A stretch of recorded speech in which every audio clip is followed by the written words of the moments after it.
అబ్బా! బట్టి విక్రమార్క సార్ చెప్పిన మాటలిని శకలగుల పట్టుకొని నవ్వబుద్ధి అయితుందట లేడీస్‌కు. అంత నవ్వొచ్చినాయట సార్ మాటలిన్నోళ్ళకు.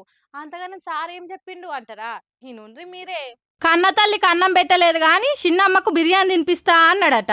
7 గ్యారెంటీలు అమలు చేసుడు మాతోన అయితలేదని చేతులెత్తేసినోళ్ళు 1,00,00,000 మంది మహిళలను కోటీశ్వర్లను చేస్తామనుడు చూస్తుంటే ఎట్లా నవ్వాలనో తెలుస్తలేదని అంటుర్రు మహిళామణులు. ఉప ముఖ్యమంత్రి బట్టి సార్ చెప్తుండి మాట.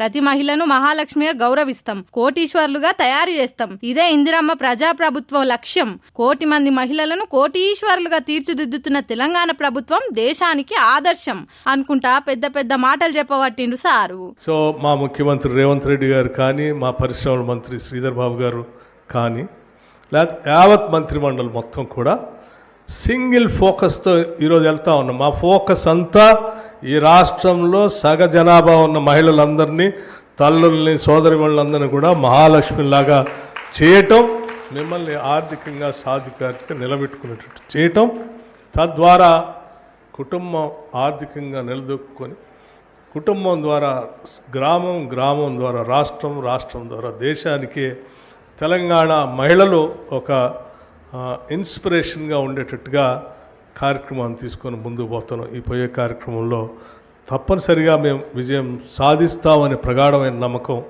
మాకుంది. ఓహో, ఫ్రీ బస్సులని ఉన్న బస్సులను తగ్గించి తక్కువ బస్సులు వేసి అందులోనే దానిలాడుకుంటా పొమ్మనుడు మహిళలను గౌరవించుడు. రోడ్డెక్కిన ఆశా వర్కర్లను, పోలీసుల భార్యలను, ఉద్యోగులను, బాధితులను గొర్రె ఈడ్చుకుంటా పోయి పోలీసులతో దొక్కిచ్చి లోపటేసుడు మహిళలను గౌరవించుడు. ప్రతి మహిళలకు 2,500 ఇస్తామని, గ్యాస్ సిలిండర్ 500కే ఇస్తామని చెప్పి మొండిషేయి చూయించి మహిళలను కోటీశ్వర్లను చేయొచ్చు అన్నట్టు. నవ్విపోదురుగాక నాకేంది సిగ్గు అన్నట్టు ఆ మాట చెప్తేందుకైనా ఏం అనిపిస్తలేదా సారు అని మహిళలే షీదరైతుండ్రంటే మీ సర్కార్ మీద మహిళలకు ఎంత భరోసా ఉన్నదో చూడుర్రి. మిమ్మల్ని కోటీశ్వర్లను చేయమని ఎవరు అడుగుతలేరు. ఉన్నోళ్ళని బికారి మాత్రం చేయకుండ్రి సారు, మీకు పుణ్యం ఉంటదని వేడుకుంటుర్రు.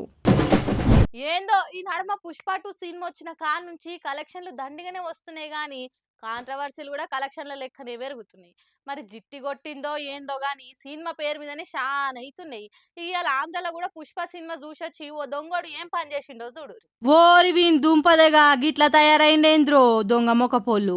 తమిళనాడు నుంచి బతుకొచ్చిన సాదిక్ అనేటోడు కాకినాడ జిల్లా నర్సింపట్నంకి వచ్చి పుష్ప 2 చూసి బస్ స్టాండ్ లో పెట్టిన బస్సులో వండుకుండు. ఇక బస్సుకు తాళం అట్లనే ఉండే వరకు దుర్బుద్ధి పుట్టింది. మంచిగా దాన్ని స్టార్ట్ చేసిండు.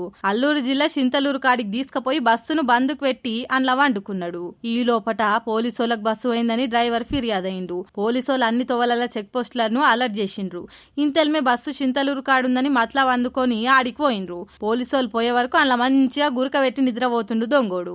బడివే అని దౌడ పండ్లు రాలగొట్టి బస్సును తీసుకొని ఊరికి తీసుకొని పోయిండ్రు. వాని టౌన్ లేచిండ్రు. ఇది ఇట్లున్నదా, అటు పూణేలో కూడా ఏడాది తప్పించుకొని తిరుగుతున్న మోస్ట్ వాంటెడ్ స్మగ్లర్ ను పుష్ప 2 సినిమా చూస్తుంటే అడ్డేసి దొరకబట్టిండ్రు అక్కడ పోలీసులు. ఆ కథ అట్లుంటే అదే నార్త్లో ఓ పిల్ల లవర్ ను పుష్ప 2 సినిమాకి దొరకపోమంటే ఆ పిల్లగాడు దొరకపోలేదట.